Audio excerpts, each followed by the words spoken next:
연기법을 알면 어떤 것도 집착할 바가 없습니다. 2025년 3월 25일 100일 법문 37일째 정토불교대학 3강.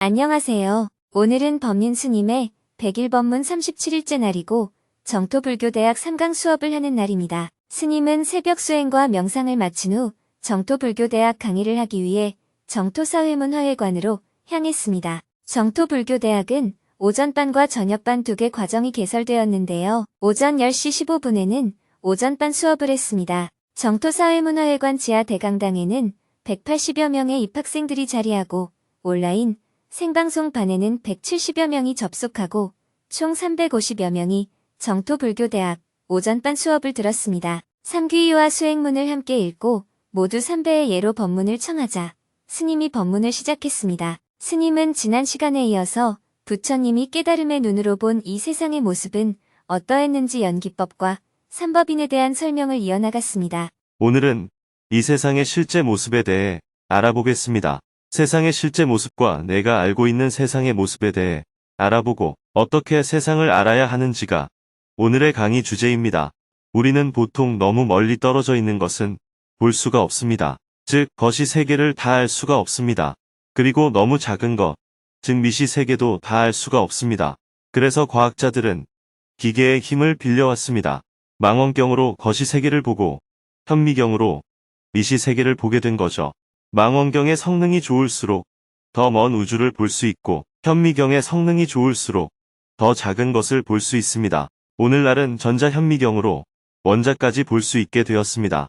그러나 부처님은 기계를 이용해서 이 세계를 본 것이 아니라 눈을 뜨고 깨달음의 눈으로 이 세계를 보셨습니다. 지혜의 눈으로 이 세계를 보신 겁니다. 모든 것은 서로 연관되어 존재한다. 그런데 부처님께서 지혜의 눈으로 보신 세계의 모습과 오늘날 과학으로 밝혀진 세계의 모습이 결과적으로 거의 일치합니다. 부처님이 깨달았다고 할 때는 바로 연기법을 깨달으신 겁니다. 연기라는 말은 말미암을 일어날 기로 이 세상의 모든 현상은 어떤 원인으로 말미암아 일어난다 하는 의미입니다. A로 말미암아 B가 일어나고 B로 말미암아 A가 일어난다는 것입니다. 그 말은 이 세상에 단독자로 존재하는 것은 없고 항상 서로 연관되어 존재한다는 뜻입니다. 이것이 연기법입니다. 부처님께서는 깨달음을 이루시고 이 세상의 모습을 이와 같이 표현하셨습니다. 이것이 있으므로 저것이 있고 이것이 없으면 저것도 없다. 이것이 생김으로 저것이 생기고 이것이 사라지면 저것도 사라진다. 하나는 있고 없는 유무에 대한 말씀이고 다른 하나는 생기고 사라지는 생멸에 대한 말씀입니다. 앞 문장인 이것이 있으므로 저것이 있고 이것이 없으면 저것도 없다 하는 것은 공간상에서 A와 B의 관계입니다. 이것과 저것이 서로 관계를 맺고 있다는 거예요. 마치 가을 들녘에 볕단 가운데를 묶어서 벌려 세워 놓은 모습처럼요. 경전에는 마치 볕단을 세워 놓듯이라고 표현하고 있습니다. 이것은 공간상의 관계성을 말합니다. 어떤 존재도 단독으로 존재하는 것은 없고 서로 관계되어 있다는 뜻입니다. 뒷문장인 이것이 생김으로 저것이 생기고 이것이 사라지면 저것도 사라진다 하는 것은 시간상의 관계입니다. 시간은 선과 후가 있으니 이것은 원인과 결과를 말합니다. 이렇게 모든 존재가 공간적, 시간적으로 서로 관계 맺고 있다는 사실이 바로 연기법입니다. 시공간을 통틀어서 관계 맺어져 있다는 것입니다. 공간적으로 보면 이 세상에 단독으로 존재하는 것이 없고 모든 존재가 관계 맺고 있는 게 실제 세계의 모습입니다. 당시 인도 철학에서는 아트만이라고 하는 불변하는 영구적인 실체가 따로 있다고 생각했어요. 그러나 불교에서는 아트만이라고 할 만한 것이 없다고 봤기 때문에 아나트만 또는 아나타, 즉 무아를 말했습니다. 시간적으로 보면 이 세상의 모든 존재는 생멸하므로 영원한 것이 없다는 게 실제 세계의 모습입니다. 그런데 당시 인도 사람들은 영원한 것이 있다고 생각했어요. 그래서 불교에서는 영원한 것이 없다고 하여 아니짜, 즉 무상을 말한 것입니다. 연기법을 안다 하는 말을 철학적인 용어로 바꾸면 무아와 무상을 안다라고 할 수 있습니다. 무아 무상을 깨달으면 괴로울 일이 없는 상태에 이르는데 이것을 열반적정이라고 합니다. 그런데 내가 무아와 무상을 모르는 무지한 상태라면 하는 일마다 괴롭습니다. 잠시 즐겁더라도 곧 괴로움이 돌아옵니다. 이것이 일체계고입니다. 일체가 다 괴로움이라는 뜻입니다. 이것을 교리로 정리한 것을 삼법인입니다. 이것이 진리다 하고 법의 도장을 찍은 것입니다. 재행무상과 재법무아는 기본적으로 포함하고 여기에 일체계고를 넣으면 중생의 삼법인이라 하고 열반적정을 넣으면 보살의 삼법인이라고 합니다. 그것이 불교인지 아닌지 구분하는 기준.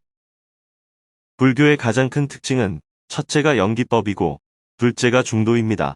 깨달음에 이르는 길이 중도이고 깨달음의 내용이 연기법입니다.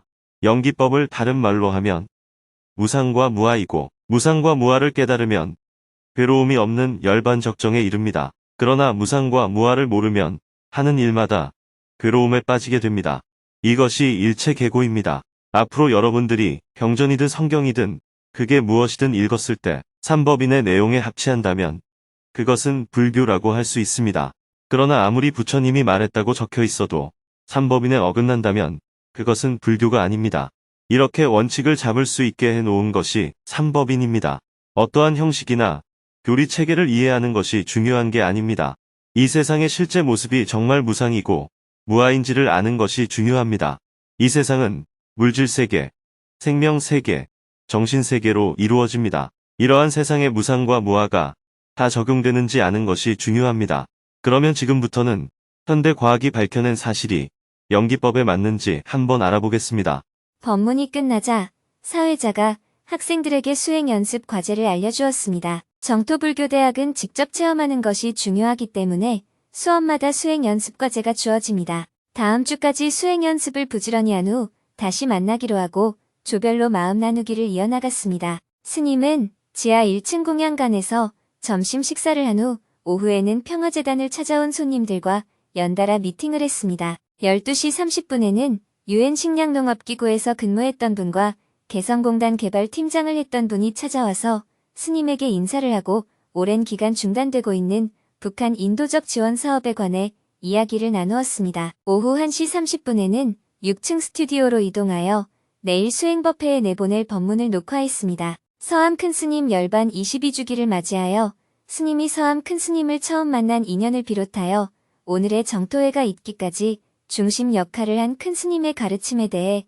법문을 하고 녹화를 마쳤습니다. 이어서 오후 2시에는 사회 인사 한 분이 찾아와서 스님과 차담을 나누고 돌아갔습니다.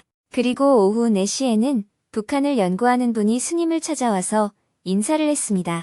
최근에 서울대 사회학과 박사 논문을 쓰고 졸업한 김윤희 박사님은 북한에서 살다가 2000년대 중반에 남한에 온 분입니다. 당시 북한 식량난이 한창이던 1990년대 기아의 참상을 몸소 겪고 그 사회가 붕괴되어가는 현실을 매일 일지를 쓰며 기록하고 계셨다고 합니다. 그런데 남한에 와서 우연히 좋은 법들 자료를 보고는 큰 충격에 빠졌다고 합니다.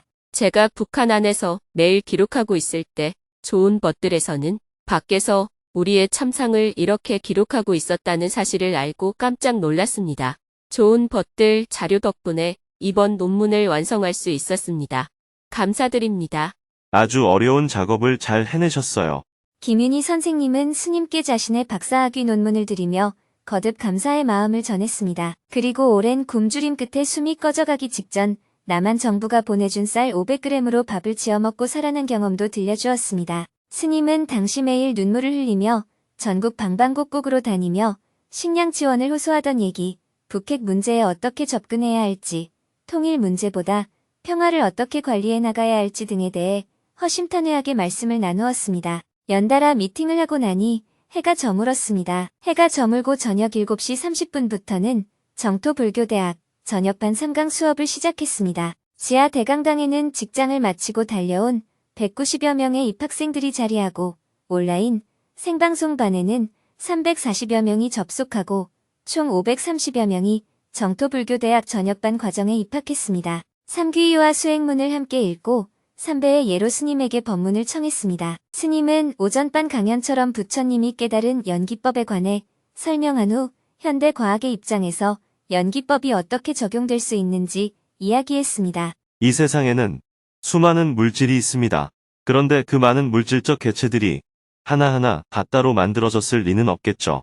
그래서 사람들은 물질을 만드는 근본 알갱이가 있을 것이라고 생각했습니다. 어떤 것도 단독으로 존재하는 것은 없다.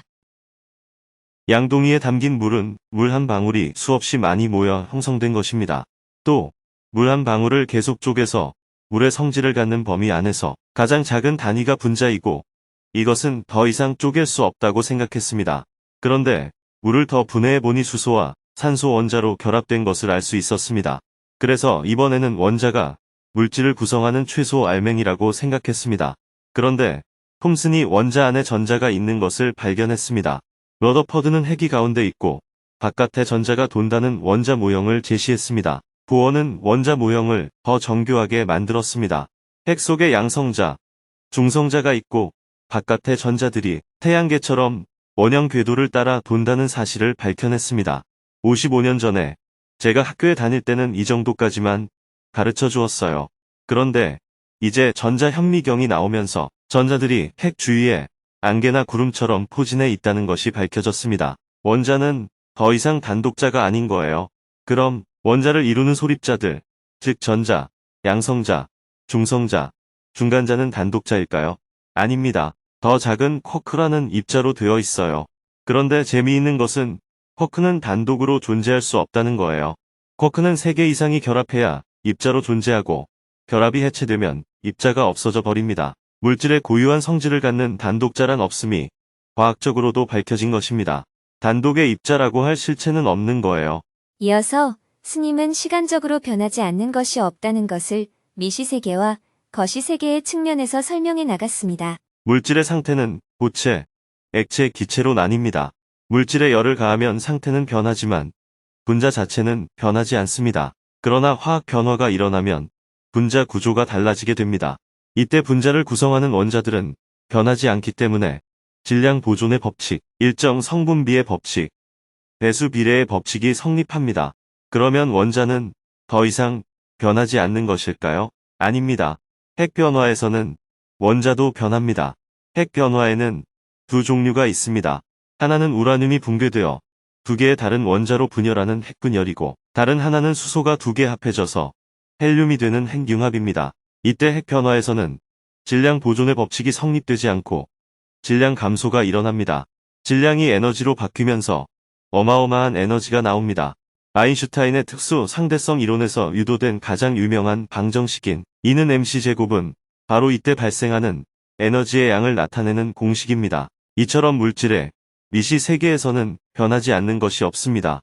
우리가 일상에서 물질을 관찰할 때는 어떤 단계에 이르면 더 이상 변화가 없다고 생각할 수 있지만 조금 더 깊이 연구해보면 그 다음 단계에서 다시 변화가 일어나고 또 다음 단계에서도 계속 변화가 이어짐을 알 수 있습니다. 따라서 물질 세계에서 영원히 변하지 않는 것은 존재하지 않습니다. 어떤 것도 변하지 않는 것은 없다. 물질의 거시 세계로 눈을 돌려보겠습니다. 지구가 본래부터 존재했던 것일까요? 아닙니다. 45억 4천만 년 전에 형성된 것입니다. 태양은 45억 7천만 년 전에, 달은 45억 3천만 년 전에 형성된 거예요. 태양의 질량이 우리 태양계에서 차지하는 비중은 99%입니다. 지구, 목성, 토성, 금성, 이런 행성들을 다 합해봐야 1%도 안 돼요. 그래서 우리 태양계에서는 태양이 중심입니다. 그런데 이런 태양이 은하계 우주에 1천억 개나 있습니다. 우주의 성간 물질이 모여서 태양, 즉 주계열성이 되고 일정한 시간이 지나면 크게 팽창해서 거성이 되었다가 폭발해서 백색외성이나 블랙홀로 돌아갑니다. 이것이 별들의 생멸입니다. 우주도 이렇게 변하는 거예요. 그러므로 물질의 거시 세계에도 변하지 않는 것은 없습니다. 불교에서는 무상을 3가지로 설명했습니다. 첫째, 우주는 성주괴공합니다. 오늘날 과학에서 발견한 것과 똑같죠. 별의 생성과 소멸은 성주괴공의 모습을 그대로 보여줍니다. 둘째, 생명은 생로병사합니다. 셋째, 생각은 생주이멸합니다. 생기고 머물고 흩어지고 소멸하는 것입니다. 이렇게 물질세계, 생명세계, 정신세계를 통틀어 변하지 않는 것은 없습니다. 중성모진 연기되어 있는 세상. 우주의 미세한 물질들이 모여서 입자가 되고 원자가 됩니다. 원자가 모여 분자가 되고 간단한 분자로부터 더 무거운 분자가 만들어집니다. 무기질에서 유기질로 바뀌는 거죠. 그러다가 아미노산이 형성됩니다. 단백질이 형성되면서 차원이 다른 결합이 이루어집니다. 이것이 바로 생명이에요. 유전 정보에 의해 형성되는 세포가 나오고 세포들이 수없이 많이 모여 다세포 생물이 됩니다. 인간의 몸은 약 60조 개의 세포가 모여서 이루어져 있습니다. 하나가 3개 모여 다른 하나가 되고 그런 것이 또 5개 모여 또 다른 하나가 되고 그것이 10개 모여 또 다른 하나가 되는 거예요. 이렇게 중중첩첩 결합된 상태입니다. 더 나아가 한 명 한 명의 사람들이 모여 사회가 되고 인류가 됩니다.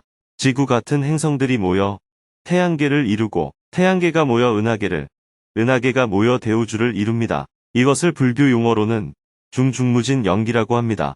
화엄경에 나오는 중중무진 연기는 우리가 이해하기 어려운 개념이었지만 오히려 현대 과학에 의해 더 쉽게 설명되고 있습니다. 하나의 작은 티끌 안에 온 우주가 다 들어있다는 게 일미진 중함시방입니다. 우리 몸을 이루는 하나하나의 세포 안에 우리 몸의 모든 정보가 다 들어있다는 과학적 사실을 통해서 우리는 일미진 중함시방의 의미를 더 쉽게 이해할 수 있습니다. 물질 세계뿐만 아니라 생명 세계도 서로 연기되어 있습니다. 옛날에는 생물의 종은 바뀔 수 없다고 생각했습니다. 동물이든 식물이든 그 종이 독립되어 있다고 생각했는데 요즘은 유전자를 바꿔버리면 다른 종이 나옵니다. 그래서 단독자로 존재하는 종의 실체는 없습니다. 작용은 있으나 실체는 없는 거예요. 집합되어 있는 것. vs. 연기되어 있는 것. 연기에 대해 쉽게 이해하기 위해 자동차 부속의 예를 들어보겠습니다. 한 대의 자동차에는 2만 개의 부속이 들어갑니다. 2만 개의 부속을 2세트 준비해서 하나는 그냥 바구니에 담아놓고 하나는 설계도를 따라 조립해 놓습니다. 양쪽의 무게를 재면 똑같이 나옵니다. 부속의 개수도 같습니다. 그런데 하나는 2만 개의 부속이 집합되어 있는 것이고 다른 하나는 2만 개가 연기되어 있는 거예요. 연기된 2만 개의 부속은 한 대의 자동차로서 작동합니다. 움직이고 소리를 내고 빛을 발합니다. 이것이 연기된 존재의 특징입니다. 이 세상은 모두 연기되어 있습니다. 그런데 우리는 그것을 모르고 세상을 개별 존재의 집합으로 봅니다. 우리는 다른 부속이 자기의 일부라는 것을 알지 못합니다. 자동차에서는 부속 하나가 아무리 제 역할을 잘해도 다른 부속 하나가 고장 나버리면 차가 움직이지 않습니다. 전체로 보면 존재는 그냥 있는데 작용이 멈춰버리는 거예요. 그러므로 이 모든 것이 자신의 일부입니다. 어느 하나만 떼어서 나라고 할 것이 없어요. 작용은 있으나 실체는 없습니다. 그래서 무아를 단순히 없다고 이해하면 안 됩니다. 단독자가 없다는 것입니다. 연기법을 알면 어떤 것도 집착할 바가 없습니다. 여러분이 윤회한다고 하면 여기에는 단독적 성격이 있어야 합니다. 천당에 가고 영생을 얻는 데에도 단독자라는 개념이 필요합니다. 그러나 실제의 세계는 영원한 것도 없고 단독으로 존재하는 것도 없습니다. 이것이 불교의 연기 사상이고 오늘날의 과학적 사실이에요. 그러므로 꼭 불교 공부를 하지 않더라도 오늘날의 과학, 즉 미시 세계를 연구하는 양자역학이나 거시 세계를 연구하는 아인슈타인의 우주론을 공부하면 자연적으로 사람이 별것 아니구나 하는 것을 깨닫게 됩니다. 우리가 지금까지 믿고 알았던 게 사실이 아니라는 것을 알 수 있습니다. 이런 관점에서 보면 지금 여러분이 고민하는 것들이 의미 없어집니다. 여러분은 좁은 세계 안에서 잘났다, 못났다, 키가 크다, 키가 작다, 성공했다, 실패했다 하는데 그게 무슨 의미가 있어요? 이 말은 허무주의가 아닙니다. 우리가 관점을 바꿔보면 어떤 것도 집착할 바가 못 되고 분별을 일으킬 만하지 않다는 뜻입니다. 그러므로 여러분 각자가 있는 그대로 소중한 존재인 거예요. 깨달음이란 어떤 특별한 것을 깨닫는 게 아니라 사실을 사실대로 아는 것입니다. 연기법이란 모든 존재의 실제 모습입니다. 부처님은 그것을 깨달은 것입니다. 연기법의 기초에서 부처님은 여성 출가를 허용하고 계급을 부정하였습니다. 부처님은 사회에 저항하기 위해 그런 일들을 하신 것이 아니에요. 연기법이라는 사실의 측면에서 행동하신 것입니다. 그러나 사실을 사실대로 알지 못하는 세상의 눈으로 볼 때는 부처님이 세상의 질서를 부정한다고 난리를 친 겁니다.